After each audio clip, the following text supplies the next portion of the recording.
Hello বন্ধুরা, বাংলা নিউজে আপনাকে স্বাগত। শুরুতে সংবাদের শিরোনাম, পরে বিস্তারিত জানিয়ে দেব আমাদের হাতে থাকা সর্বশেষ গুরুত্বপূর্ণ আপডেট বাংলা সংবাদ। মরা বুড়িবগ গঙ্গাকে প্রাণ ফেরাতে আজ থেকে নেদারল্যান্ডসের একটি বিশেষজ্ঞ দল নদী খননের কাজ শুরু করেছে। এই প্রকল্প সফল হলে ঢাকার চেহারা কিভাবে বদলে যাবে তা। ঢাকার মেট্রো রেল লাইনে যান্ত্রিক বিভ্রান্ত। আজ সকালে মেট্রো রেল চলাচলে বিঘ্ন ঘটায় ভোগান্তিতে পড়েছেন হাজারো যাত্রী। এটি কারিগরি ত্রুটি নাকি অবহেলা তা খতিয়ে দেখতে আজ এই কমিটি গঠন করা হয়েছে। প্রশাসনের গুরুত্বপূর্ণ স্তরে আজ বড় ধরনের পরিবর্তন এনেছে অন্তর্বর্তীকালীন সরকারের ধারাবাহিকতায় থাকা বর্তমান সরকার। এই রদবদলের নেপথ্য কোন বিশেষ গোয়েন্দা রিপোর্ট কাজ করছে কি না তা খতিয়ে দেখা হচ্ছে। রাজধানীতে বিদ্যুতের সংকট মোকাবেলায় আজ থেকে আবারও মার্কেট ও দোকানপাট বন্ধের সময়সীমা নির্দিষ্ট করে দেওয়া হয়েছে। নিয়ম অমান্যকারীদের জন্য কি শাস্তি থাকছে তা স্পষ্ট করছে ডিএনসিসি। মধ্যপ্রাচ্য সফরের অংশ হিসাবে প্রধানমন্ত্রীর উপদেষ্টা ওমানের পররাষ্ট্রমন্ত্রীর কাছে একটি বিশেষ বার্তা পৌঁছে দিয়েছেন। আঞ্চলিক নিরাপত্তা নাকি জনশক্তির রপ্তানি, কোনটি এই বার্তার মূল উদ্দেশ্য? দেশের দ্বিতীয় স্যাটেলাইট উৎক্ষেপণের জন্য আজ একটি আন্তর্জাতিক সংস্থার সাথে চুক্তি সই হয়েছে। জাতীয় নিরাপত্তা ও ইন্টারনেটের গতি বাড়াতে এটি কতটা ভূমিকা রাখবে তা আলোচনার বিষয়। 10 বছরে নিখোঁজ হওয়া ব্যক্তিদের উদ্ধারে গঠিত কমিশন আজ তাদের প্রাথমিক প্রতিবেদন জমা দিয়েছে। বেশ কয়েকজন ব্যক্তি এখনও জীবিত আছেন বলে যে ইঙ্গিত পাওয়া গেছে তার সত্যতা কতটুকু? যানজট জ্বালানি খরচ কমাতে রাজধানী স্কুলগুলোতে শিক্ষার্থীদের যাতায়াতের জন্য শুল্কমুক্ত সুবিধায় ইলেকট্রিক বাস আমদানির সুযোগ দিচ্ছে সরকার। ব্যক্তিগত গাড়ি ব্যবহার কমাতে এই পরিকল্পনা কতটা সফল হবে? গুলশানে 50 লক্ষ টাকার জাল নোট জব্দ, আটক 3। রাজধানীর গুলশান এলাকা থেকে 50 লাখ টাকার জাল নোট সহ 3 জনকে আটক করেছে পুলিশ। রোববার বিকেলে অভিযান চালিয়ে তাদের আটক করা হয়। আটকরা হলেন মোহাম্মদ আবু হানিফে পালোয়ান, রেজাউল শেখ, আবদুল্লাহ মজুমদার আশিক। ঢাকা মেট্রোপলিটন পুলিশের মিডিয়া অ্যান্ড পাবলিক রিলেশনস বিভাগের উপ পুলিশ কমিশনার NM নাসিরউদ্দিন এ তথ্য নিশ্চিত করে বলেন, গোপন সংবাদের ভিত্তিতে গুলশান থানার একটি দল বিকেল 3:20 দিকে 34 নম্বর সড়কে অভিযান চালায়। এ সময় মোহাম্মদ আবু হানিফে পালোয়ান এবং আরও অনেককে আটক করা হয়। তাদের কাছে থেকে 50 লাখ টাকার জাল নোট এবং একটি প্রাইভেট কার জব্দ করা হয়েছে। প্রাথমিক তদন্তে উদ্ধার করা নোটগুলো জাল বলে নিশ্চিত হওয়া গেছে। জিজ্ঞাসাবাদে আটক ব্যক্তিরা দীর্ঘদিন ধরে জাল টাকার ব্যবসার সঙ্গে জড়িত থাকার কথা স্বীকার করেছেন।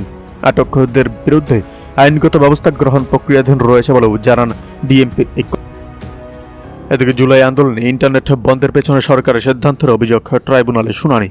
24 জুলাই গণ আন্দোলনের সময় সারা দেশে ইন্টারনেট সেবা বন্ধ করা হয়েছিল। এটি সরকারের সিদ্ধান্তে হয়েছে বলে তিনি ধারণা করেছিলেন বলে জানিয়েছেন ইন্টারনেট সার্ভিস প্রোভাইডার ISP অ্যাসোসিয়েশনের সাবেক সভাপতি ইমদাদুল হক মোল্লা। রবিবার আন্তর্জাতিক অপরাধ ট্রাইব্যুনাল 1-এ তিনি সাক্ষ্য দেন।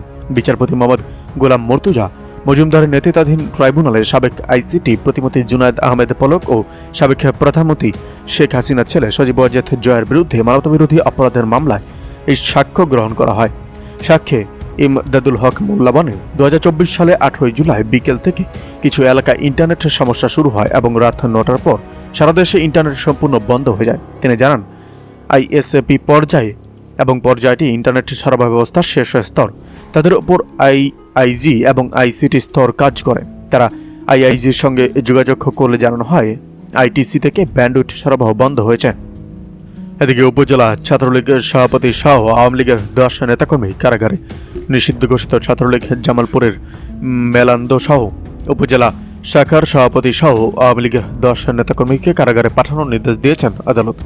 রোববার দুপুরে বিশেষ ক্ষমতা আইনে দায়ের করা মামলায় মাদারগঞ্জ আমলি আদালতে আত্মসমর্পণ করে জামিন নিতে গেলে আদালত তাদের জামিন নামঞ্জুর করে জেল হাজতে পাঠানোর আদেশ দেন।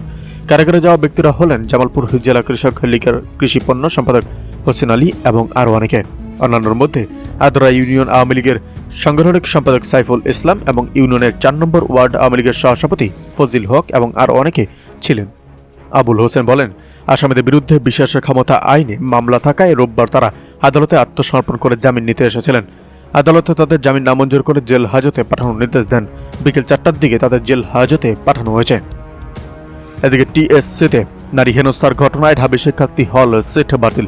ঢাকা বিশ্ববিদ্যালয়ের TSCC এলাকায় 2 নারীর হেনস্থার ঘটনায় সংশ্লিষ্ট থাকার দায়ে বিজয় 71 হলের আবাসিক শিক্ষার্থী এবং থিয়েটার অ্যান্ড পারফরমেন্স স্টাডিজ বিভাগের ছাত্র শাহরিয়ার ইসলাম তুষারের হলে সিট বাতিল করেছে হল কর্তৃপক্ষ। বৃহস্পতিবার বিজয় 71 হলের প্রভেস্ট অধ্যাপক ডক্টর সোম আলী রেজা স্বাক্ষরিত এক বিজ্ঞপ্তিতে তথ্য জানানো হয়।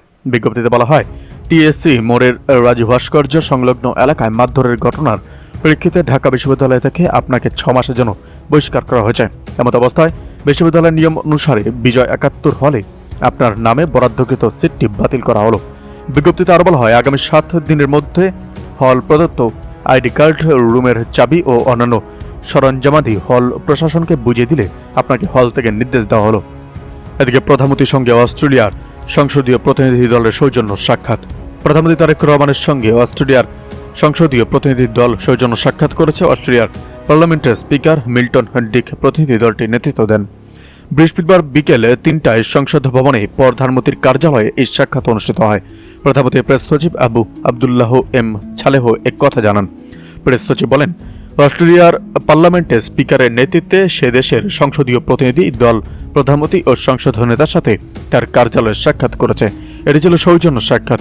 অস্ট্রেলিয়া পার্লামেন্টের হাউস অব রিপ্রেজেন্টেটিভের স্পিকার মিল্টন ডিক 13 সদস্যের সংসদীয় দলের নেতৃত্ব দেন।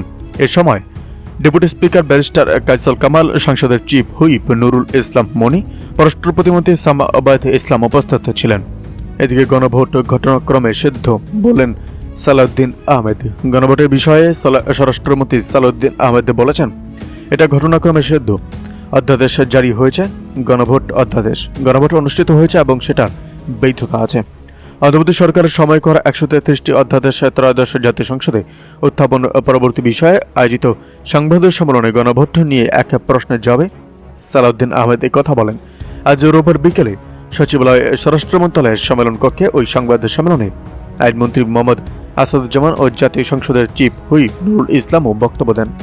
সরকার গণভোট সহ গুরুত্বপূর্ণ সাংবিধানিক বিষয়ে স্বচ্ছতা বজায় রেখে এগোচ্ছে এবং ভবিষ্যতে এ বিষয়ে প্রয়োজনীয় আইনি কাঠামো তৈরি করা হবে বলে জানান স্বরাষ্ট্রমন্ত্রী ও বিএনপির স্থায়ী কমিটির সদস্য সালাউদ্দিন আহমেদ। তিনি বলেন, সংবিধানের গুরুত্বপূর্ণ অনুচ্ছেদ, বিশেষ করে রাষ্ট্রপতি নির্বাহী ক্ষমতা ও সংশোধন সংক্রান্ত বিধান পরিবর্তনের ক্ষেত্রে গণভোটের ব্যবস্থা রাখা যেতে পারে।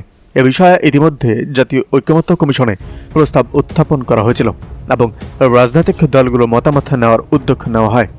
এর আগেও একটি গণভোট অধ্যাদেশ জারি এবং সেই অনুযায়ী গণভোট অনুষ্ঠিত হয় এবং তার আইনি বৈধতা ও সাংবিধানিক ভিত্তি নিয়ে প্রশ্ন ওঠে বলে সংবাদ সম্মেলনে উল্লেখ করেন সালাউদ্দিন আহমেদ। তিনি বলেন, এ কারণে ভবিষ্যতে গণভোট আয়োজন করতে হলে তার সাংবিধানিক কাঠামোর মধ্যেই করতে হবে।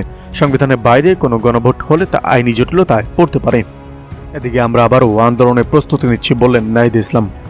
বাংলাদেশের বর্তমান রাজনৈতিক পরিস্থিতিকে সামনে রেখে আবারও আন্দোলনের প্রস্তুতি নেওয়ার ঘোষণা দিয়েছেন জাতীয় নাগরিক পার্টির আহ্বায়ক নাহিদ ইসলাম। তিনি বলেছেন, দেশ রক্ষা ও জুলাই গণঅভ্যুত্থানের চেতনা ধরে রাখতে দল মত নির্বিশেষে সবাইকে ঐক্যবদ্ধ হতে হবে। রোববার রাজধানীর institution of diploma engineers Bangladesh মিলনায়তনে জুলাইয়ের শহীদ পরিবার ও যোদ্ধাদের সঙ্গে এক মত বিনিময় সভায় তিনি এসব কথা বলেন।